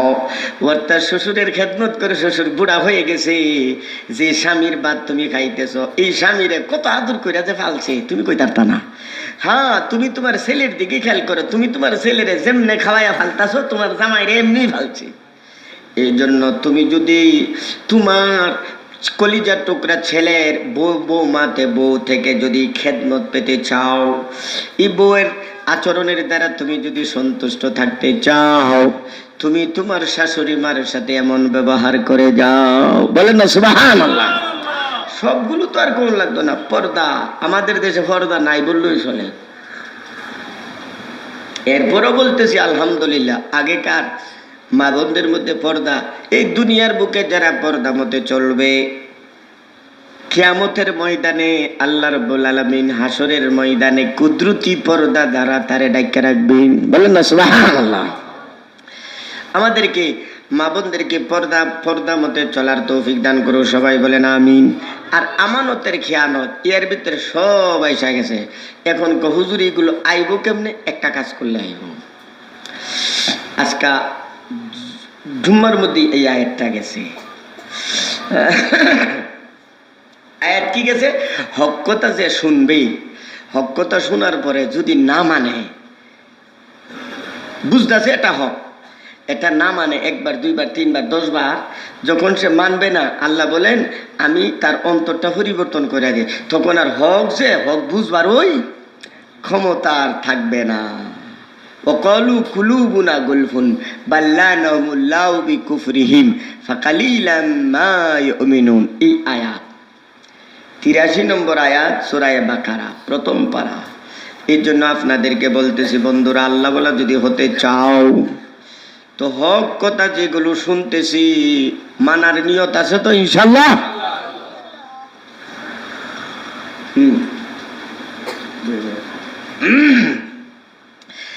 এখন কিভাবে সহজ হবে? 1 নম্বর কাজ, আল্লাহ নিজে বলেন ইয়া আইয়ুহাল্লাযীনা আমানুত্তাকুল্লাহ। মানুষ পরিবর্তনশীল, মানুষ কি ওয়ান্টুর মধ্যে পরিবর্তন হয়ে যায়। জঙ্গলি লোক আছে নবীর যুগে, সাহাবীরা এখানে জানোয়ার, রাস্তা একটা জানোয়ার আছে, আদব নাই, কায়দা নাই, শিক্ষা দীক্ষা কিচ্ছু নাই। এই জঙ্গলি লোকদেরকে নবীর মানে আদর্শে, নবীর পরামর্শে, নবীর মেহনতে মানে চন্দ্রের মতো হয়ে গেছে, বলেন না সুবহানাল্লাহ। জঙ্গলি, আমি তো বলি জঙ্গলি লোক ছিল, আদব কায়দা কোনো কিছু ছিল না, বড় বড় যুগ ছিল। বিশ্বনবীর মেহনতে এমন সোনার মানুষ হয়ে গেছে গা, এক একজন চন্দ্রের মতো হয়ে গেছে, তারকার মতো হয়ে গেছে। আল্লাহ ঘোষণা করলেন আমার বন্ধুর এক একজন সাহাবী নক্ষত্রের নেই, যে কোনো একজন সাহাবীর পিছনে পিছনে চলবা, তুমি জান্নাত পর্যন্ত পৌঁছে যাইবা। তাহলে ওই সময় নবীর মেহনতে, এখন তো নবী নাই, কোন নবী না থাকলেও মোটামুটি নাই মামুতে কানা মামু তো আছে। তোমার এলাকার মধ্যে হক্কানি আলেম উলামা যে আছে, যাও না তার কাছে। আরে ভুল তো মানুষের হইবে, ভুলের ঊর্ধ্বে না। আরে ভুলের ঊর্ধ্বে একমাত্র নবীগণ রাসূলগণ। টুটাফাটা ভুল ভ্রান্তি হয়ে যাবে মানুষ হিসাবে, যাও হক্কানি আলেম যে কথাগুলো বলবে মনোযোগ সহকারে শোনো, দিলের কান দিয়া শোনো।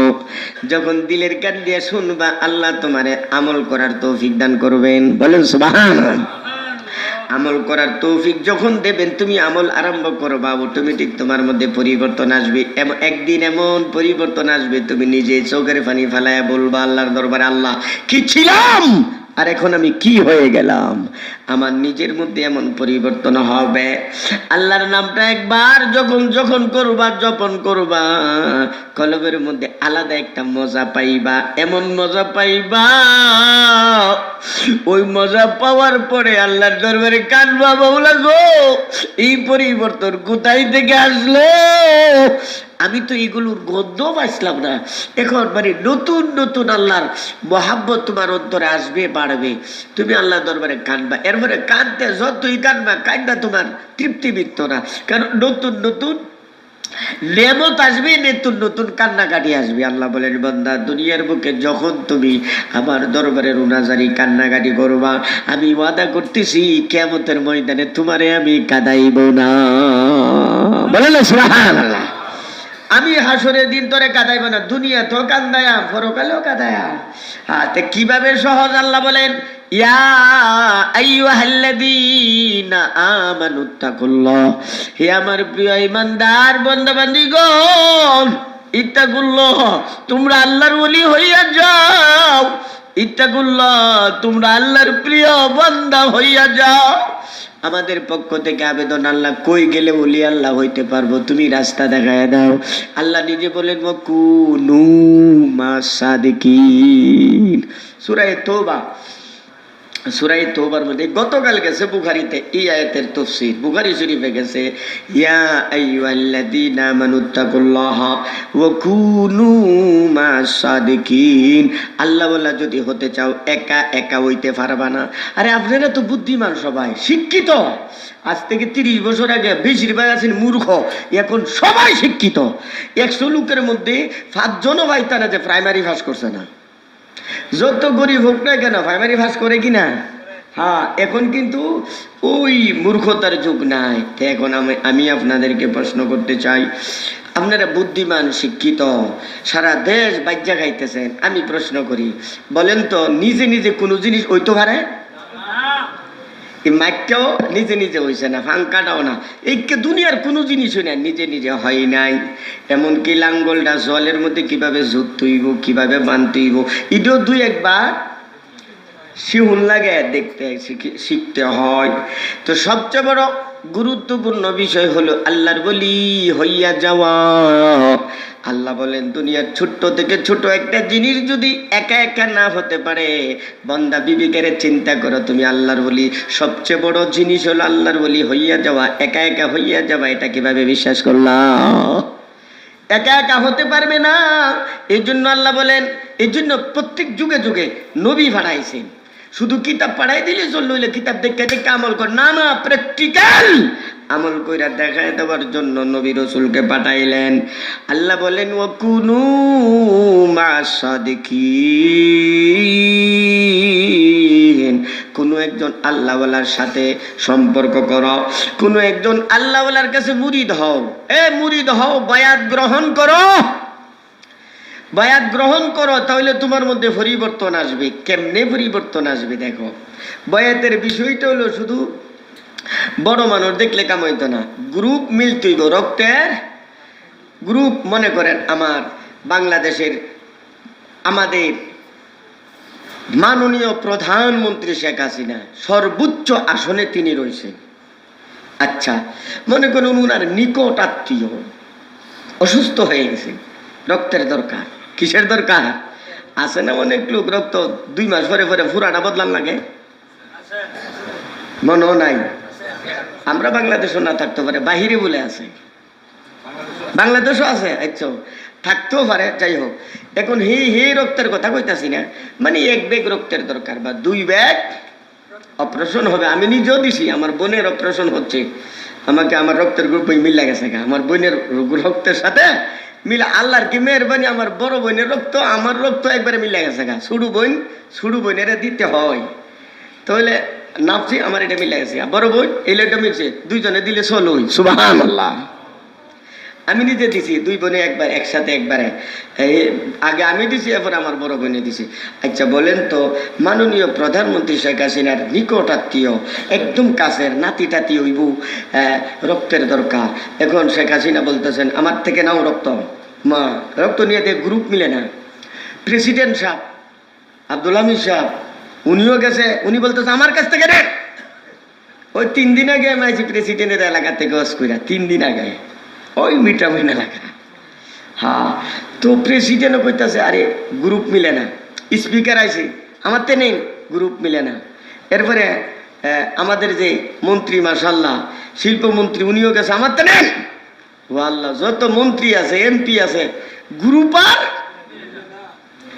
বেচারা তো তাড়াতাড়ি দিতেইব। এখন এরপরে অনেকেই চেষ্টা করছে, গ্রুপ মিলে না। এক রিক্সাওয়ালা এক প্যাসেঞ্জার লই আইছে, কি নিয়ে পেরেশান আপনারা, এমন রক্তর দরকার এই গ্রুপে, আমার তো এই গ্রুপ, ডাক্তার চক্কর খায়, এই মিলছে, আমার তো নেই।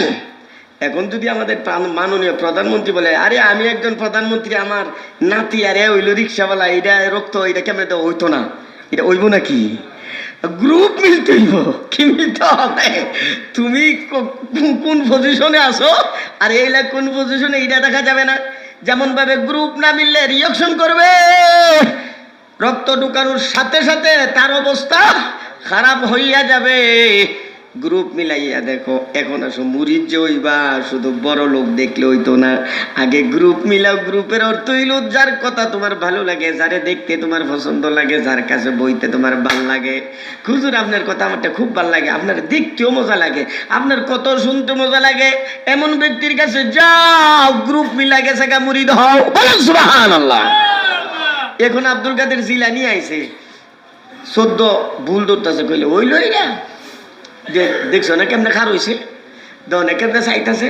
আব্দুল কাদের জিলানী, মঈনুদ্দিন চিশতি, হ্যাঁ, ইমামে গাজ্জালি, বড় বড় ব্যক্তিরা আছে, কথার কথা, কিন্তু তার সাথে তোমার কি নাই? গ্রুপ মিলে নাই, মানে অন্তরঙ্গ নাই অন্তর মিলে না, তার কাছে গিয়া মুড়ি দইবা 2 পয়সা লাভ হইতো না। মুড়ি দইতে গ্রুপ মিলতে হবে, মানে মনের সাথে মন মিলতে হবে। তার কথা আমার ভালো লাগে, তার কাছে বসলে আমার কাছে মজা লাগে, তার কথাগুলো শুনতে আমার মজা লাগে। এমন অন্তরঙ্গ মহাব্বত যদি হয়ে যায়, আর দেরি করবা না, বয়াত হইয়া যাও। বয়াত হইয়া জিকির আজকার করো হালকা পাতলা। তোমার ডাক্তারে বুঝই দিব, তোমার দিত না 50,000 বার জিকির করো, ওই হালকা পাতলা দিব। আর তোমার অল্প অল্প তসবি দিয়া দিব, অল্প অল্প ডোজ দিব, ডোজ বড়ি ক্যাপসুল ইত্যাদি খাইবা, রোগ ভালো হয়ে যাবো গা। বলেন না সুবহানাল্লাহ। আস্তে আস্তে তুমি নিজেই বুঝবা আমি তো এখন সুস্থ হয়ে গেছি, মাশাআল্লাহ, এখন আমার মধ্যে আর কোনো রূপ টুক নাই। তখন যে এমন কান্না কানবা, আল্লাহ আমি কি ছিলাম এখন কি হয়ে গেলাম। ইয়া আইয়ুহাল্লাযীনা আমানুত্তাকুল্লাহা ওয়া কুনু মাসাদিকিন। এখন আরেকটা কথা বলতেছি বন্ধুরা, এই যে মোবাইল, এটার নাম কি? বানাইছে কারা? মানুষে। কারা বানাইছে? এখানে প্রশ্নের জবাব সবসময় আমি বইলা থাকি, এই এক্সাম্পলটা দিলে মোটামুটি সবাই বুঝে আসে। এই মোবাইলটা বানাইছে মানুষে, বুদ্ধি দিছেন কে? আল্লাহ। যে মানুষটা মোবাইল বানাইছে, কি ব্রেন! ওই মানুষের পাগল বানাইতে আল্লাহর সময় 1-2 মাস সময় লাগবে না? না, কত কররা ব্রেন মোবাইল বানাইলেছে, হেরে পাগল বানাইতে আল্লাহর কমপক্ষে 2 ঘন্টা তো লাগবো। 1 2 আল্লাহ বলেন, ও বান্দা, আমার দেওয়া ব্রেন খাটাইয়া মোবাইল বানাইছে, মোবাইলের ফাংশনগুলো বিশ্বাস করস। এখানে নাম্বার ঢুকাইয়া সৌদি আরব রিংটোন নাম্বার ঢুকাইয়া ওকে চাপ দিছ, কয়েক সেকেন্ডের ভিতরে সৌদি আরব আরেক মোবাইলে গিয়া ডাকতেছে টন টন টন, ডাকে কিনা? এরপরে ব্লুটুথ, একটার ভিতরে একটা ভালো গজল আছে, আরেকটার ভিতরে ব্লুটুথের ফাংশন চালু কইরা দিলে 2-3 মিনিট পরে গেছে গা। শিয়ার তো আরো গজব, আরে বাবা রে বাবা, এত গজব! সারা পৃথিবী বুকে ছড়িয়ে ছিটিয়ে থাকা 250টা বা 60টা যে রাষ্ট্র আছে, প্রতিটা রাষ্ট্রের মধ্যে তোমার 2-1 কইরা ফ্রেন্ড আছে, বন্ধু আছে, সবাই টাচ মোবাইল চালা, মানে নেটের জগতের বন্ধু। তো 258টা রাষ্ট্র, প্রত্যেকটা রাষ্ট্রের মধ্যে 2-1টা কইরা তোমার বন্ধু আছে। এখন তুমি লিখতেছ বটিবন কেন্দ্রীয় জামে মসজিদে আজকে জিকিরের মাহফিল, আপনারা সবাই দোয়া করবেন, চিস্তি সাহেব আসতেছেন, এটা না লিখাস ফেসবুকের মধ্যে দিছে সাইরা, তার বন্ধু আছে হাজার হাজার, আর বন্ধুগুলো গোটা বিশ্ব, গোটা পৃথিবী ছড়িয়ে ছিটিয়ে থাকা 258টা রাষ্ট্রের, প্রত্যেক রাষ্ট্রের মধ্যে 2-1টা করে কি আছে? বন্ধু আছে। টিপটা দেওয়ার লগে লগে এই বটিবন কেন্দ্রীয় জামে মসজিদে যে জিকিরের মাহফিল হইতাছে, দেওয়ার লগে লগে, লেখার লগে লগে বন্ধুরা আধা মিনিটের ভিতরে সারা পৃথিবী জুইর আছে, তার বন্ধু আছে, মোবাইলে ঢুকা যাবো। ঢুকবো কিনা কইনা? কেমনে ঢুকছে কোন? কেমনে বাজার জীবনে বুঝাই তার তা না, এমনি ঢুকছে। কেমনে ঢুকছে? এমনি এটা বুঝানো সম্ভব?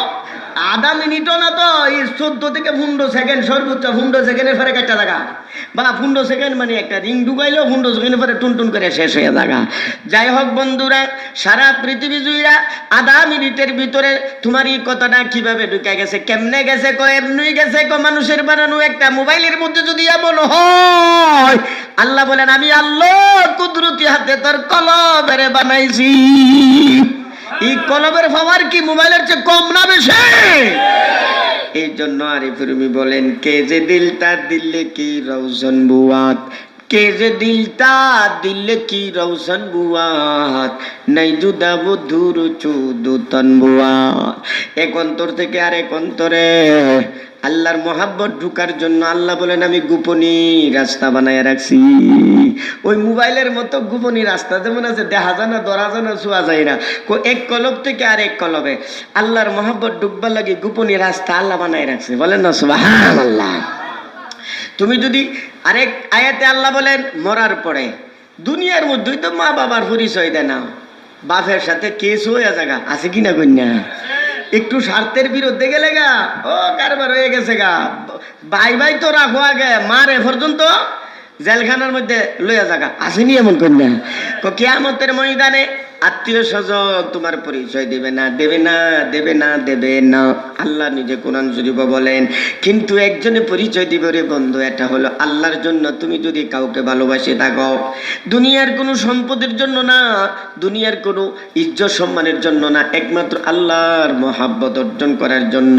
আমি হুজুরের দরবারে যাই, হুজুরের কাছে যাই, হুজুরকে আমি অন্তরটা দিয়ে ভালোবাসি একমাত্র আল্লাহর মহাব্বত লাভ করার জন্য। নবী নাই, নবী যদি থাকতেন প্রয়োজনে হাজার হাজার মাইল দূরে সফর করে হলেও নবীর কাছে যাইতাম, কিন্তু নবী এখন নাই। নবীর ওয়ারিস, নবীর স্থলাভিষিক্ত যারা আছে তাদের কাছে এই জন্য যাচ্ছি। বিশ্ব নবী বলেন মেশকা শরীফ 426 নম্বর পৃষ্ঠা, এমন ভাবে কোনো আল্লাহওয়ালাকে যদি তুমি ভালোবাসো, মহব্বত করো, কিয়ামতের ময়দানে আল্লাহ দুইজনের একসাথে জমা কইরা দিবেন। বলেন সুবহানাল্লাহ। তুমি কল্পনাও করতে পারবে না, টপ করে দেখবা তোমার মুর্শিদ, তুমি যার কাছে বয়াত গ্রহণ করছো, যারে তুমি ভালোবেসেছিলে, এই সামনে আইসা গেছে গা। আরে আরে তুমি করে সাক্ষাৎ দেয় লাজামা আল্লাহ বাইনাহুমা ইয়াউমাল কিয়ামাহ, কিয়ামতের দিন দুইজনকে একসাথে জমা করে দেবেন। জমা করার উদ্দেশ্য হলো একজন আরেকজনকে সুপারিশ করে পাশাপাশি জান্নাতে দিয়ে দেবেন। বলেন না সুবহানাল্লাহ।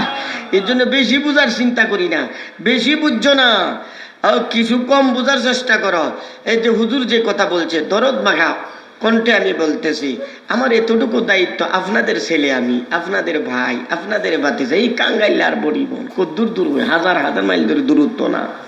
বিশ্বনবী সাল্লাল্লাহু আলাইহি সাল্লাম যখন দাওয়াতের কাজ আরম্ভ করছে, আবু জাহেল কইতে, হ্যাঁ এর মার সাথে গাইছি আমি, এর বাপের সাথে গাইছি, আসলেও সাথে গাইছে, বরজাতির মধ্যে আবু জাহেল আসি, এর জন্য খুঁড়া দিছে আর কি। এই খুঁড়া আল্লাহ কারে কখন কি বানা আল্লাহ তো আল্লাহই ভালো বুঝেন। এই জন্য বিশ্বনবী নাই। অন্তর থেকে বড় দুঃখের সাথে বলতেছি, কথাগুলো শোনো, কথাগুলো মানো, এদিক সেদিক তাকাইবা না, বেশি চিন্তা করবা না। মুর্শিদের মধ্যে বলে দিচ্ছি, খোদার কসম করে বলতেছি, যে কথাগুলো বললে আপনাদের লাভ হবে, আল্লাহর মহব্বত আসবে, আল্লাহওয়ালা হইয়া যাইবা। খোদার কসম করে বলতে ওই কথাগুলো তোমাদের সামনে বলতেছি। এর জন্য এরপরে যদি বুঝছেও যদি না মানো, আমার কিচ্ছু করার নাই। হযরত বিশ্বনবী সাল্লাল্লাহু আলাইহি সাল্লামের চাচা আবু তালিব নবীর জন্য জান প্রাণ ছিল। ইন্তেকালের আগে রাসূল সাল্লাল্লাহু আলাইহি সাল্লাম সংবাদ পাইছে, চাচা মইরা যাইতেছে, আবু তালিবের দইরা গেছে, গিয়া বলতেছে, চাচা ইয়ামি কুল্লা ইলাহা ইল্লাল্লাহ উহাজ্জু লাকা ইনদাল্লাহি ইয়াউমাল কিয়ামা। ও চাচা, কত আদর যত্ন মহব্বত আমাকে করেছেন। বাবাকে আমি দেখি নাই, জীবনে কোনো দিন আব্বা বলে ডাকতে পারি নাই, কিন্তু আপনার আদর, আপনার ভালোবাসা মহাব্বত পাইয়া বাবার কথা আমি কোনোদিন স্মরণ করি নাই। নিজের সন্তানের চেয়ে বেশি ভালোবেসেছেন, মহাব্বত করেছেন আমাকে। ও চাচা, আপনার দয়া অনুগ্রহের দাঁত প্রতিশোধ আমি দিতে পারবো না, কিন্তু আপনি যদি আমার কলিমা গ্রহণ না করুন, কিয়ামতের ময়দানে আমি আপনার কোনো উপকার করতে পারবো না। ও চাচা, কুল্লা ইলাহা ইল্লাল্লাহ উহাজ্জু লাকা ইনদাল্লাহি ইয়াউমাল কিয়ামা। চাচা যান, আমার কানে কানে একটাবারের জন্য কলিমাটুকু পড়ে নেন, শুধু আমার কানে কানে পড়েন, আর কই শুনুন লাগতো না। কানে কানে যদি পড়ে নেন, আল্লাহর আদালতে আমি সাক্ষী দেব। উহাজ্জু লাকা ইনদাল্লাহি ইয়াউমাল কিয়ামা।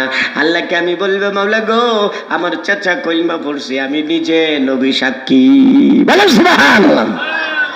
আবু তালেবে কি কইতাছে জানেন? আবু তালেব বলতেছে, ও বাতিজা মুহাম্মদ, আমি ভালোভাবে জানি তোমার কলিমা না পড়লে আজীবন জাহান্নামে থাকতে হবে, কিন্তু আমি জানি না বুঝছি ওই জাহান্নাম কবুল কইরা নিলাম, তোমার কলিমা পড়তে পারতাছি না। কলিমাটা বললে মানুষে আমার লজ্জা দিবে, ধিক্কার দিবে, তো সারা জীবন কলিমা পড়ছে না, মরার সময় মুহাম্মদের কলিমা ফিরা গেছে। এরা তো তুই করে সারা জীবন কলিমা ফরে না, মরার সময় মুহাম্মদের কলিমা ফিরা যা। এই একটা লজ্জা আমি সহ্য করতে পারি না। ইত্তার তো না না লালা। সুতরাং আমি জাহান্নাম বেছে নিলাম, জাহান্নাম কবুল করে নিলাম। ও বাতিজা, আমি জানি তোমার ধর্ম সত্য, এরপরও আমি জাহান্নাম কবুল করে নিলাম। এরই মধ্যে মারা গেছে। নবীজি বলেন, আমি আমার চাচার জন্য দোয়া করব দোয়া যতক্ষণ পর্যন্ত মালাম উনহা, যতক্ষণ পর্যন্ত আল্লাহর পক্ষ থেকে নিষেধাজ্ঞা না আসে। নবীজি আল্লাহর দরবারে দোয়া করতেছে, মাওলা আমার চাচা আবু তালিবকে মাফ করে দাও, মাফ করে দাও, মাফ করে দাও। দোয়া কবুল হইব দূরের কথা, আয়াত নাজিল হয়ে গেছে গা। আমার হাবিব কোন নবীর জন্য মুমিনের জন্য এমন ভাবে দোয়া করা মোটেও ঠিক হবে না। যারা বেঈমান, যারা মুসলমান হয় নাই, কলমা পড়ে নাই, নিকট আত্মীয়ের সদস্য যদি হয়, কোনো নবীর জন্য কি কোনো মুমিনের জন্য উচিত না তার জন্য দোয়া করা। হে নবী, আপনি এত দাওয়াত দিয়েছেন আবু তালিবের, আপনার কলমা তো পড়ছেন, আপনি এখন দোয়াটা করেন কেন? স্টপ করেন, বন্ধ করুন। দোয়া কুটিবার করলেও কাম হইতো না। তাহলে বিশ্বনবী সাল্লাল্লাহু আলাইহি সাল্লামের আপন চাচা কলিমা পড়ে নাই, কপাল কুরাল মারছে নিজে আর কি। এই জন্য আপনাদেরকে বলতেছি, এই অত্র এলাকার মধ্যে চিশতিরে চিনতে আপনাদের অভাব নাই। চিশতিরে চিনতে, হ্যাঁ, এমনি যদি গুফুনি ভাবে যদি কয়ে চিশতি নবীর দুশ্মন, চিশতি নবী মানে না, চিশতি আল্লাহরে মানে না, চিশতি ওয়াহাবি, চিশতি এসে এগুলো বাইরে বাইরে উপরে উপরে কানে, চিশতির কাছে যাও না, জিকিরের মাহফিলে যাও, মাহফিলে বসো, ওয়াজ মাহফিলে যাও। আল্লাহ তোমার পাগল বানাইছে না, বিবেক তো আছে, বিবেকের সাথে ম্যাচিং করো, তোমার বুঝ এসে যাবে, হকটা তোমার সামনে ধরা পড়ে যাবে। বলেন সুবহানাল্লাহ। আল্লাহ আমাদের সবাইকে যে আলোচনা হয়েছে বুঝবার আমল করার তৌফিক দান করে, সবাই বলেন আমিন। এখন জিকিরের মাহফিল, যেহেতু জিকির করতে হবে, দেখো কত জাতের ফিতনা ফাসাদ যে হারাম বসে, জিকিরও বলে যায়জ না, জিকিরও যায়জ না। এবারে ঐক্যবদ্ধভাবে জিকির করা যায় না, জোরে জোরে জিকির করা যায় না। এই নতুন নতুন ফতোয়া আইতেছে, আরো কত ফতোয়া আইব। আরে বাবারে, এই আরেক ফতোয়া আইসা গেছে, লা ইলাহা ইল্লাল্লাহ মুহাম্মাদুর রাসূলুল্লাহ, কলিমা পড়া শিরিক।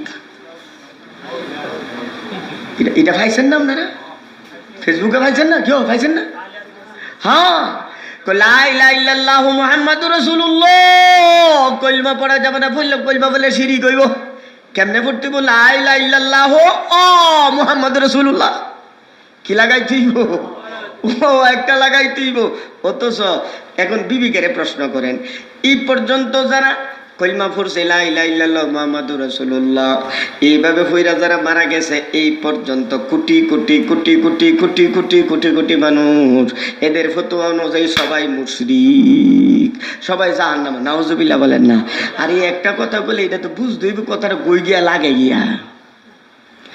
এই জন্য নতুন নতুন ফতোয়া আসতেছে, নতুন নতুন গুনাহ আসতেছে। এখন বাঁচার রাস্তা একটাই, কি একটা রাস্তা? কোনো একজন আল্লাহওয়ালার কাছে বয়াত হও, বেশি বুঝবা না, বেশি চালাকি করবে না। চালাকি করলে তোমার কপাল তুমি খাইবা। তো বয়াত হইয়া কি করবা?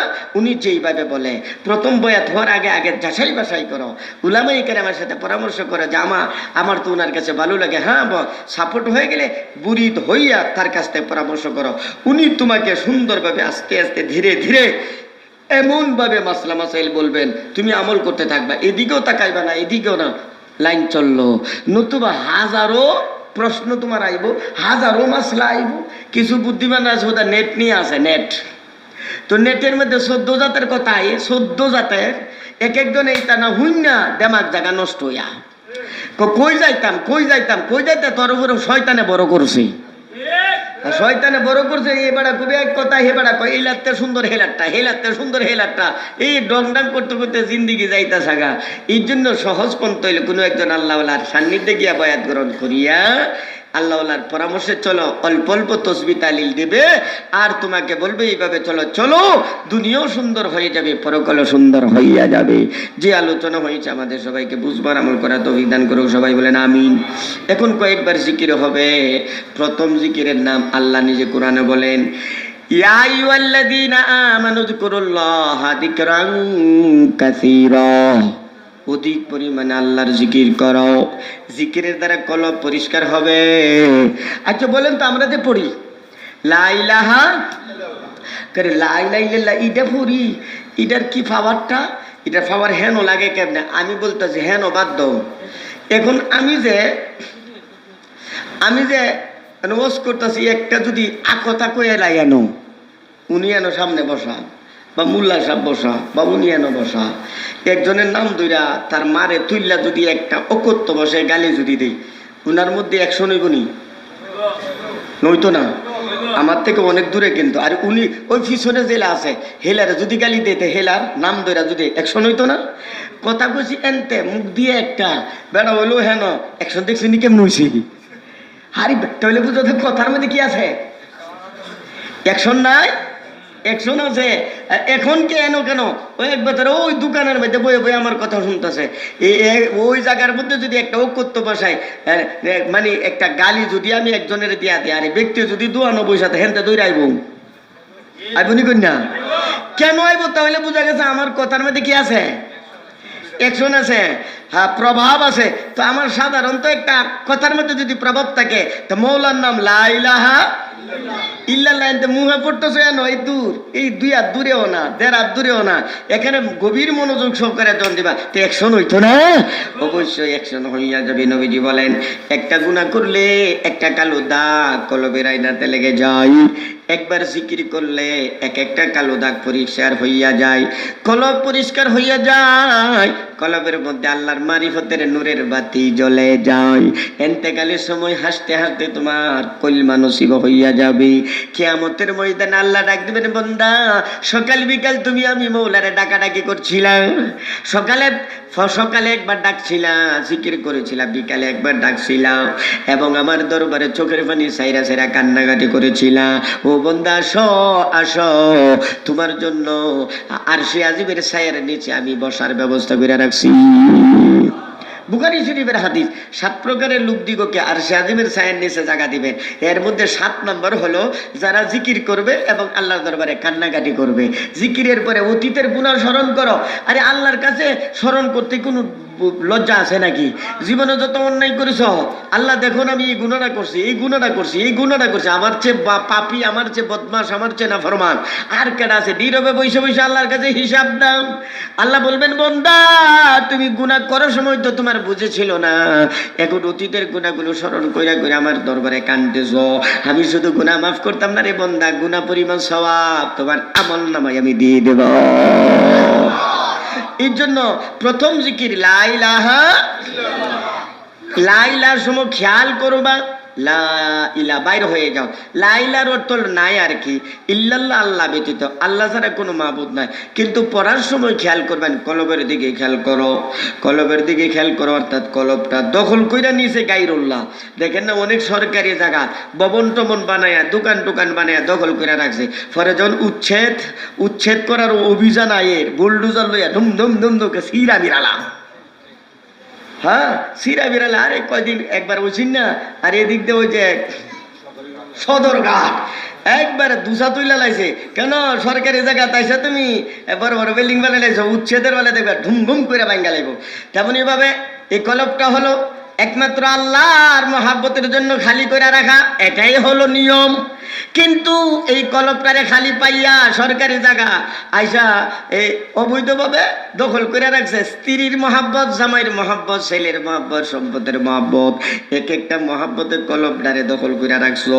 এখন আল্লাহ বলেন, বান্দা উচ্ছেদ কমিটি ফাড়াই দিতেছি, লা ইলাহার বুলডোজার দ্বারা একটা একটা করে বাইর কর, লা ইলাহা বাইর, এই কলব থেকে বের হয়ে যাও, বের হও, ইল্লাল্লাহ এই জায়গা একমাত্র আল্লাহর মহব্বতের, বলেন না সুবহানাল্লাহ।